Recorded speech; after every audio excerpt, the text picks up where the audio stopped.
Hola, estimada audiencia de niñas, niños y adolescentes de Niñez Observa. Como saben, este mes de mayo estaremos viendo el tema de niñas, niños y adolescentes migrantes. Por eso, hoy tendremos como invitada a Ariadna Esteves, doctora en Derechos Humanos e investigadora nacional de la UNAM.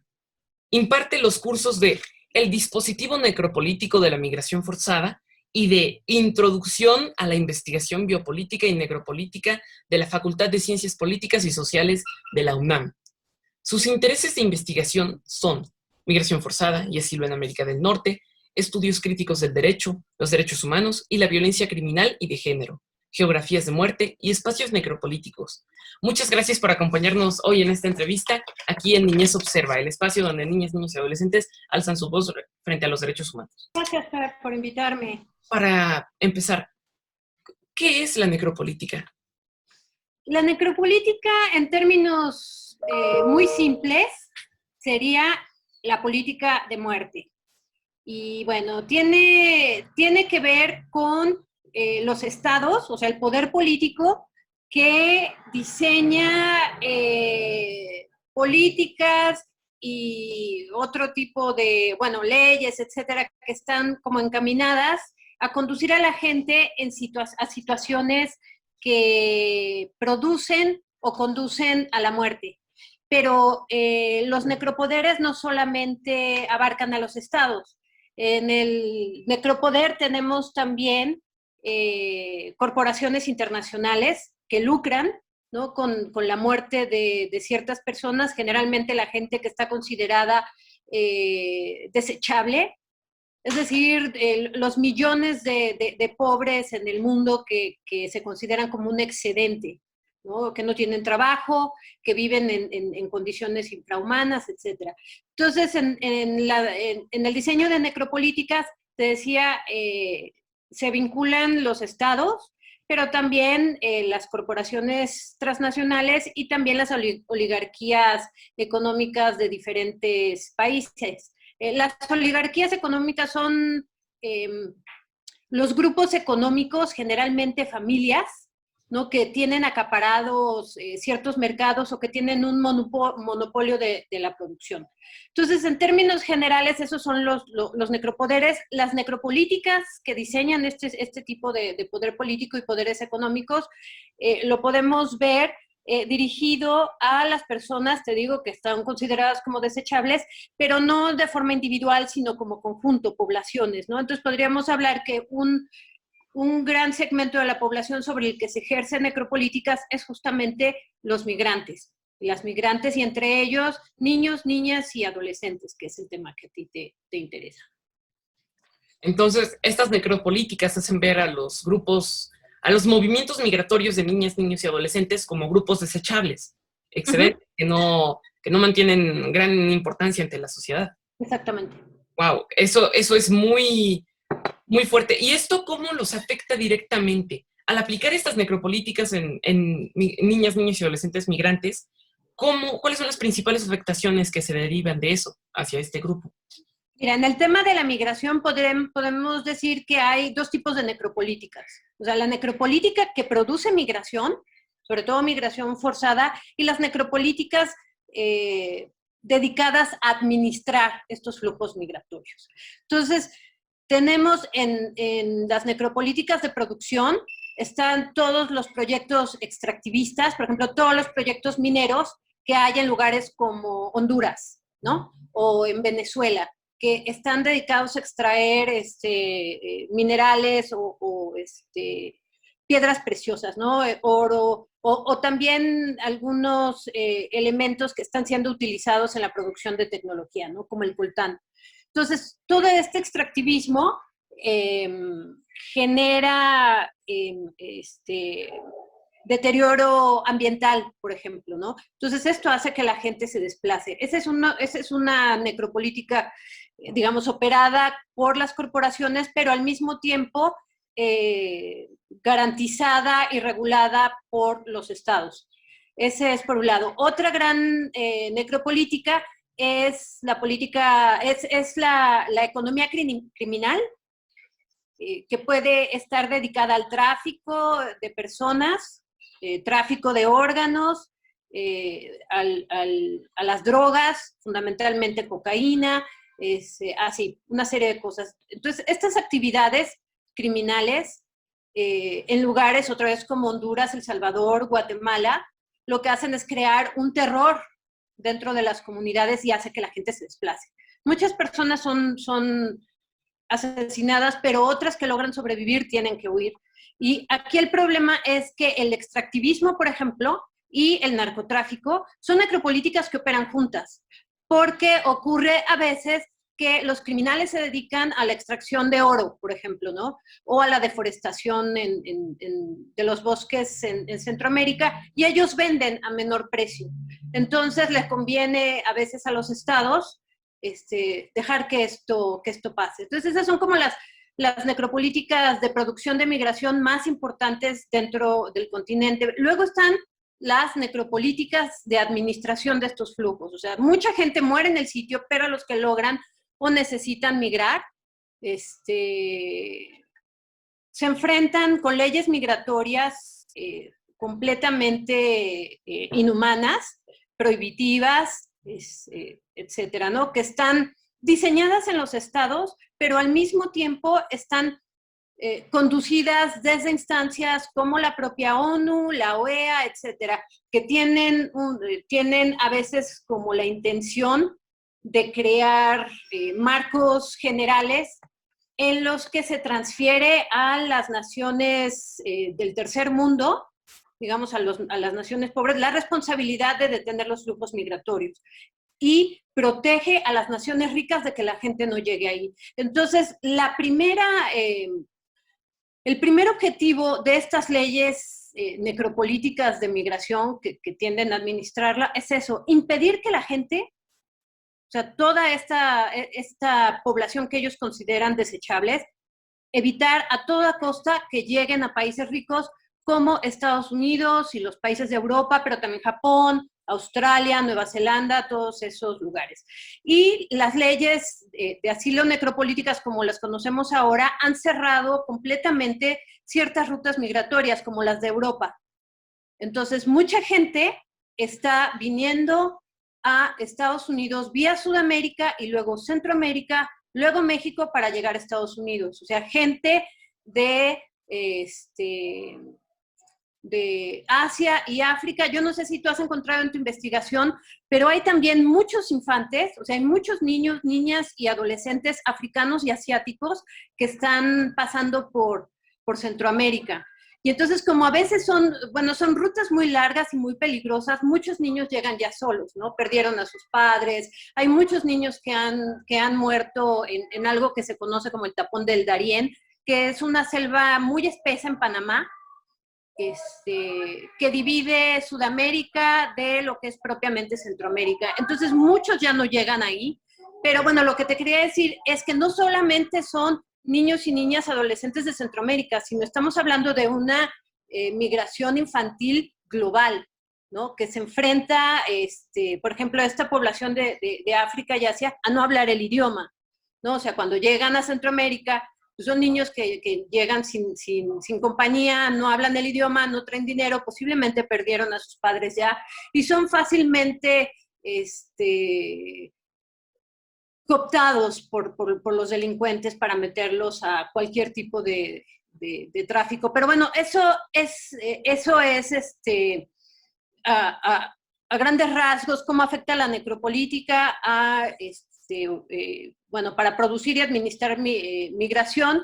Y bueno, a los niños, te decía esto, lo que ocurre muchas veces es que con el extractivismo y con la guerra contra el narcotráfico y la actividad de las pandillas, es que muchos padres ya no pueden ir con sus hijos, entonces lo que hacen es mandarlos con algún pollero, con algún traficante, para que lleguen solos, ¿no? O sea, es muy caro este trayecto, muchas veces no hay para que toda la familia viaje, y por eso muchos niños y niñas y adolescentes tienen que llegar solos. Muchos otros perdieron a sus familias, ¿no? En estas actividades, pues no tienen de otra. Vaya, hay como muchos factores en los que los niños y niñas son afectados de forma indirecta, ¿no? Porque se ven obligados a migrar, pero ya dentro del tránsito son afectados directamente por la violencia, por el tráfico sexual, por el tráfico de órganos, etcétera, por una infinidad de cosas. Perfecto, muchas gracias por este contexto de cómo se dan esas afectaciones necropolíticas a los movimientos migratorios de Centroamérica en niñas, niños y adolescentes. Así que quisiera preguntarle, en una opinión no política y meramente objetiva por parte suya, ¿qué opina de la política migratoria del actual gobierno? ¿Se asemejaría a una, en México, se asemejaría a una necropolítica, una biopolítica? ¿O cuál es su opinión respecto a el actuar? Yo creo que el gobierno actual empezó con buenas intenciones, ¿no? De tener una ley migratoria y un actuar sobre los migrantes bastante humanizada. Pero llegado el momento, ¿no? de negociar o dialogar en términos políticos con el gobierno de Estados Unidos, porque lo que te decía, ¿no? Que es muy, muy importante. O sea, México es la puerta de entrada a la única salida migratoria que existe en este momento. Europa está básicamente cerrada. ¿No? O sea, no hay forma de acceder. Antes de acceder a Europa está Grecia, está Italia, está todo el mar Mediterráneo, está Turquía, ¿no? Donde hay mucha represión política. Vaya, no es opción. Entonces, mucha gente se está viniendo para acá. Entonces, México no tuvo más opción que negociar con Estados Unidos y optó por lo que es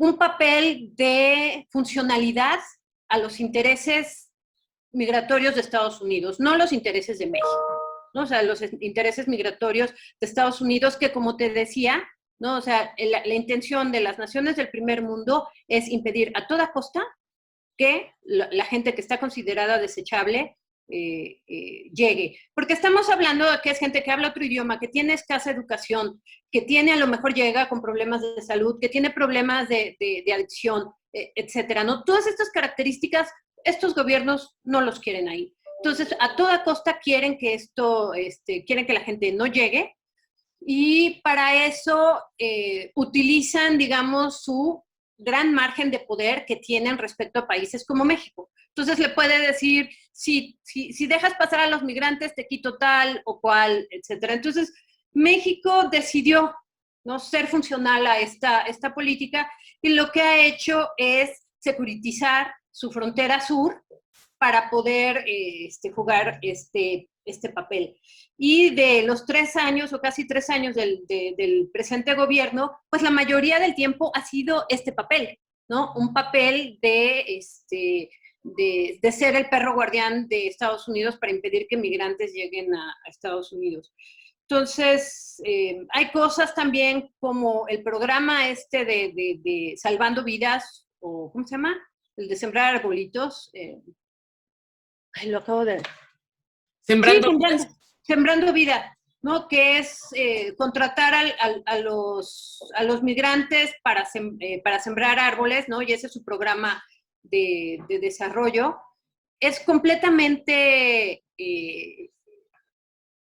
¿cómo decir? Si no es ingenuo, es insuficiente, porque lo que te decía, o sea, el problema migratorio de Centroamérica no se acaba en que no haya empleo. O sea, esta es una visión economicista de la migración que no lo soluciona. O sea, los problemas políticos en Centroamérica, Sudamérica, son lo suficientemente complejos como para que un programa de este tipo no lo solucione. Y como te decía también, en Centroamérica hay también, confluyen otro tipo de migrantes que vienen de Asia, que vienen de África. Entonces, este tipo de cosas no lo detiene. Es insuficiente y no va al punto, ¿no? De decir Estados Unidos que tiene que solucionar sus problemas políticos o controlar a las corporaciones extractivistas o detener la guerra contra el narcotráfico y legalizar las drogas, qué sé yo. O sea, la solución no está ni en las armas ni en poner muros en las fronteras, sino solucionar los problemas políticos, económicos de gran alcance, ¿no? Que no tienen que ver con te pago 10 pesos por sembrar un árbol. Sí, tiene toda la razón.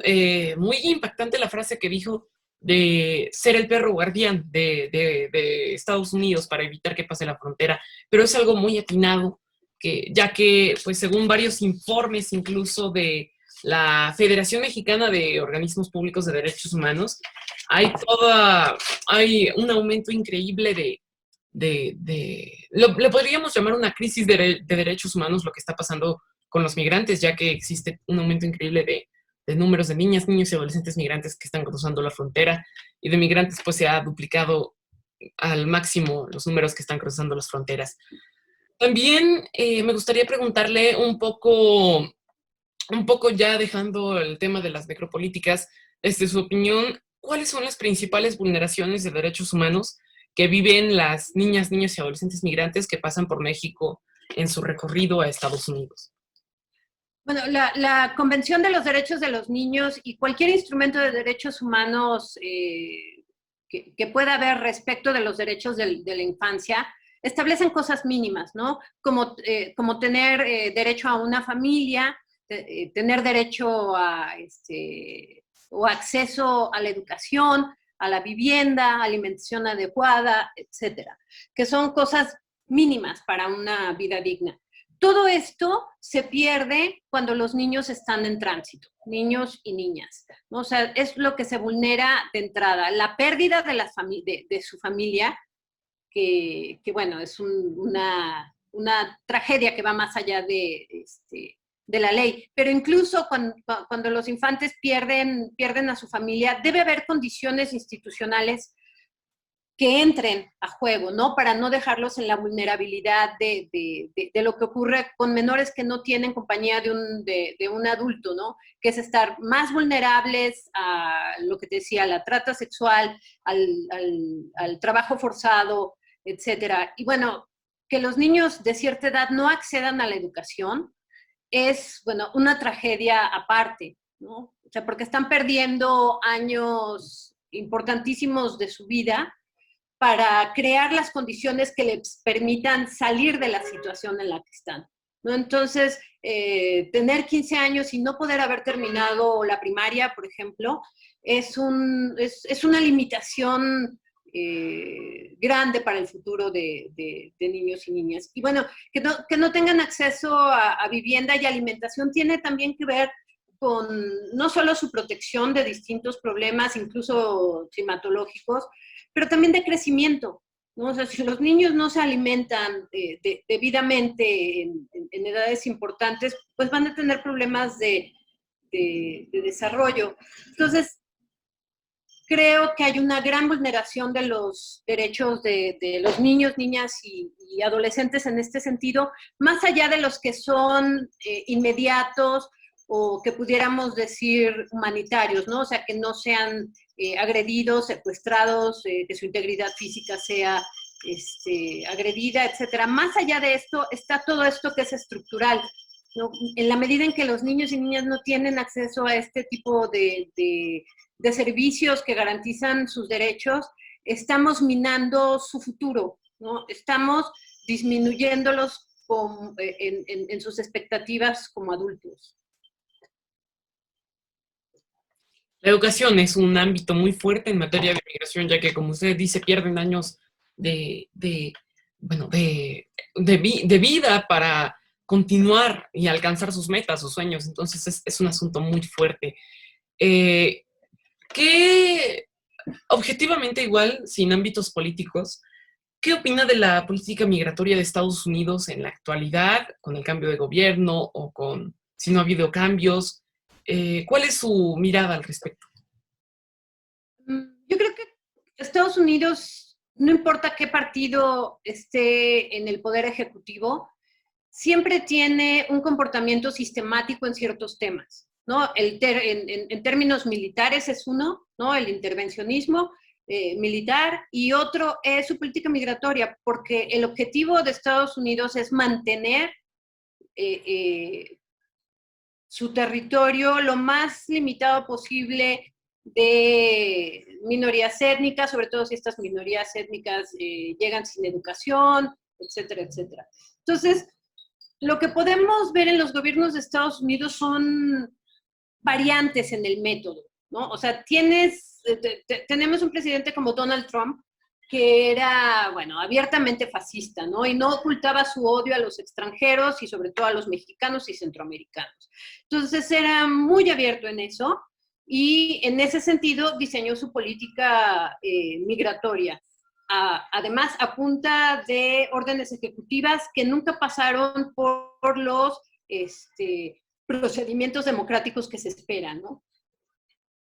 Biden es más moderado en el discurso, ¿no? O sea, no va a decir abiertamente que odia o que desprecia a los mexicanos, a los centroamericanos, etcétera, pero no va a hacer nada mejor. O sea, podría cambiarle de nombre, pero va a seguir siendo lo mismo, lo que está haciendo con el encierro de migrantes, de niños y niñas migrantes. Puede ser que ya no lo haga abiertamente y con el desprecio que lo hace Trump, pero lo sigue haciendo. Es una política que lleva otro nombre, pero sigue siendo en lo básico lo mismo, ¿no? Que es detener a los niños en vez de darles acceso a todo lo que te decía, ¿no? A la educación, etcétera. Siguen estando encerrados. Y por otra parte, hay que ver las credenciales de la gente que está a cargo de la migración en este nuevo gobierno. O sea, Kamala Harris, por mucho que venga de una minoría étnica dentro de Estados Unidos, es una mujer que ha estado siempre a favor del encierro, ¿no? O sea, su objetivo es el encierro en algún momento de afroamericanos, pero bueno, ahorita lo que podemos ver con estas credenciales es que va a optar por una política de encierro de migrantes, ¿no? Y además el encierro, ¿no?, de afroamericanos o de migrantes genera mucho dinero y hay mucha gente involucrada, muchas corporaciones, lo que te decía, de todas estas corporaciones legales que entran a hacer lucro, ¿no?, o obtener beneficio económico de mantener a la gente encerrada o ponerlas en situaciones donde su vida está en constante peligro o en un limbo, que son los centros de detención, básicamente. Entonces, la política de Estados Unidos no va a cambiar mucho, cambiará de nombre, pero no va a ser muchísimo mejor, ¿no? Lo que podría esperarse a lo mejor es una especie de reforma migratoria que dé amnistía o que legalice a ciertas personas. Pero eso es porque con la pandemia de la COVID han muerto muchísima mano de obra. O sea, ha afectado mucho a los afroamericanos y a los latinos dentro de Estados Unidos. Entonces, hay tanto muerto que se necesita renovar la mano de obra. Entonces, eso va a permitir a mucha gente que está de forma indocumentada en Estados Unidos que se legalice. Pero esto no implica que que vaya a tener una política de puertas abiertas a gente que llegue ahora. Y entonces, y también vamos a ver que va a haber una serie de candados que tienen que ver con que llegues vacunado contra la COVID, que te hagas exámenes, ¿no? Que digan, México es un lugar muy peligroso para COVID, no puede entrar la gente. Va a haber otro tipo de cosas en operación, ¿no?, que van a ser funcionales a esta política. Entonces, no hay gran cambio para mí, la verdad. Tiene razón. Se me hizo muy duro pero acertado lo que dijo acerca de renovar la mano de obra, que si bien tampoco se está viendo la migración como un tema desde una perspectiva de derechos humanos, sino como un tema de qué me conviene más a mí como Estado, como empresa, qué genera más dinero o qué me permite perder y ganar más. Bueno, perder menos y ganar más. Entonces, es algo muy fuerte pero tristemente real. Dentro de todo lo que hemos repasado en esta entrevista, ¿cuál sería el panorama futuro de las niñas, niños y adolescentes migrantes? ¿Hay esperanza o cómo sería? Pues yo creo que sí hay esperanza porque, o sea, están todos el necropoder político, están los intereses económicos, pero también hay gente, como la gente de las ONGs, como la gente de los albergues, gente como tú, que están interesados en el bienestar de los niños y niñas, y no vamos a dejar que sean, digamos, comidos por estas políticas, ¿no? O sea, cualquier ayuda, cualquier interés en este panorama tan sombrío, yo creo que da esperanza, ¿no? O sea, si salvas la vida de 10 niños, ya es un cambio. Entonces yo creo que hay, que en ese sentido puede ser que no arreglemos la visión macro, pero sí podemos hacer una diferencia en vidas individuales, por ejemplo. ¿Algo que le gustaría agregar? No, nada, Fer, que me da mucho gusto que me hayas invitado. Muchas gracias y ha sido un placer poder conversar contigo para ser escuchado por niñas, niños, adolescentes que se preocupan por este tema. Muchas gracias a usted por aceptar la entrevista. Y bueno, así nos despedimos, querido público. Aquí en Niñez Observa estuvimos con la doctora Ariadna Esteves, que se especializa en migración y necropolíticas y biopolíticas desde diferentes perspectivas sociales. Y claro, con una objetividad en muchas de sus investigaciones. Yo soy Fernando. Y pues este mes de mayo vamos a tener el tema de migración. Así que continúen con nosotros, vamos a tener más entrevistas y muchísimas gracias por estar con nosotros. Y recuerden que la voz de niñas, niños y adolescentes también cuenta. Muchísimas gracias, doctora, y nos vemos. Nos vemos, Fer.